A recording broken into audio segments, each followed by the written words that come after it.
நாங்கள் வியட்நாம் கேந்தோ யூனிவர்சிட்டியிலேருந்து பேசுகிறோம். இங்கே இன்னைக்கு ஓரியன்டேஷன் ப்ரோக்ராம் இன்னைக்கு இருந்தது. 2023 நியூ பேட்சோட மெடிசன் ஸ்டூடெண்ட்ஸ் வந்து ஒன்று அதை நான் சேர்த்துருக்கேன் இங்கே. ஸோ அதுக்காக தான் இங்கே வந்திருந்தேன்.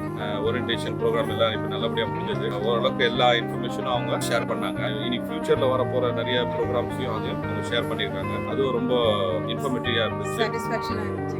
Everything is satisfaction. ஸோ எங்கள் பொண்ணோட மெடிசன் ஸ்டடீஸை நாங்கள் சந்தோஷமாக இங்கே ஸ்டார்ட் பண்ணுறோம். இப்போ எங்களுக்கு மகிழ்ச்சியாக இருக்குது. Very happy. ரொம்ப சந்தோஷமா இருக்கு. நல்லா இருக்கு. ஏன்னா அவங்க பேசுறதுல ஃபெக்கல்டிஸ் எல்லாம் பேசும்போது இன்னும் கொஞ்சம் சாட்டிஸ்ஃபேக்ஷன் நிறைய இருக்கு. ஸோ அவங்க இன்னும் இன்ட்ரெஸ்டாக படிப்பாங்க இந்த மாதிரி ஃபெக்கல்டிஸ் இருந்தாங்கன்னா. Thank you. So Airaa Overseas consultancy வந்து சென்னையில் இருக்குது. ஸோ அவங்க மூலம் தான் நாங்கள் வந்து இந்த மெடிசன் ப்ரோக்ராமை வந்து கண்டக்ட் பண்ணி இங்கே ஜாயின் பண்ணது. So they are giving very good hospitality. அதனாலே ஐரா ஹாஸ்பிட்டாலிட்டின்னு இங்கே பேர் வச்சிருக்காங்க. So thank you once more Airaa.